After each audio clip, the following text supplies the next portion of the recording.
महिलाओं के अखंड सौभाग्य का प्रतीक करवा चौथ व्रत की कथा कुछ इस प्रकार है। एक साहूकार के 7 लड़के और एक लड़की थी।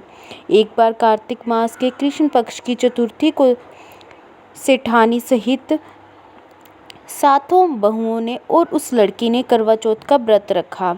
रात्रि के समय जब साहूकार के सभी लड़के भोजन करने बैठे तो उन्होंने अपनी बहन को भी कहा कि तुम भी भोजन करो। इस पर बहन ने कहा, भाई अभी चांद नहीं निकला है, चांद के निकलने पर ही मैं उसको अर्घ देकर पूजा कर कर ही भोजन करूंगी। साहूकार के बेटे अपनी बहन से बहुत प्रेम करते थे। उन्हें अपनी बहन की भूखा व्याकुल चेहरा नहीं देखा गया और बहुत दुख हुआ। साहूकार के बेटे नगर के बाहर गए और वहां पर एक पेड़ पर चढ़कर अग्नि जला दी। घर वापिस आकर उन्होंने अपनी बहन से कहा, देखो बहन, चांद निकल गया, अब तुम चांद को अर्घ देकर खाना ग्रहण कर सकती हो। साहूकार के बेटी ने अपनी भाभियों से कहा कि देखो भाभी, चांद निकल गया, हम अर्घ देकर खाना ग्रहण कर लेते हैं। लेकिन भाभियों ने ननद की बात को अनसुनी कर दिया और कहा कि ये तुम्हारे भाइयों ने तुम्हारे साथ धोखा किया है, ये अग्नि का प्रकाश है और अभी तक चांद नहीं निकला है।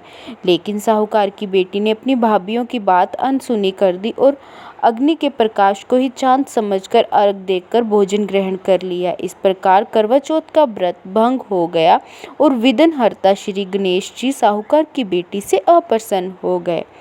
गणेश जी की अप्रसन्नता के कारण उस लड़की के पति बहुत ज़्यादा बीमार हो गए और घर में जो बचा था सारा धन बीमारी पर लग गया और घर में जो थी गरीबी, दरिद्रता, बीमारी फैल गई।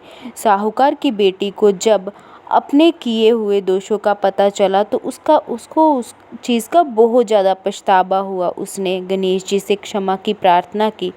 फिर उसने विधि विधान पूर्वक हर माह की चतुर्थी को ये व्रत करना शुरू कर दिया। उसके उपस्थित सभी लोगों ने श्रद्धा अनुसार आदर किया और उसके बाद उसने आशीर्वाद ग्रहण किया। इस प्रकार उस लड़की की श्रद्धा भक्ति देखकर जब कार्तिक मास की ये कृष्ण पक्ष की चतुर्थी का व्रत था, गणेश जी उस पर बहुत प्रसन्न हुए और उसके पति को जीवन दान दे दिया। इस प्रकार रोगों से मुक्त कर दिया, संपत्ति और वैभव युक्त कर दिया। कहते हैं, इस प्रकार यदि कोई मनुष्य छल, कपट, अहंकार, लोभ, लालच को त्याग कर श्रद्धा और भक्ति पूर्वक चतुर्थी का व्रत पूर्ण करता है तो उसके जीवन में सभी प्रकार के दुख और क्लेशों से मुक्ति मिल जाती है और जीवन सुखमय हो जाता है। बोलो विघ्नहर्ता श्री गणेश जी की जय। जरूर कीजिएगा और चैनल को अभी तक सब्सक्राइब नहीं किया है तो चैनल को सब्सक्राइब कर लीजिएगा ताकि इसी तरह से हम आपके लिए नई वीडियो लेकर आते रहें।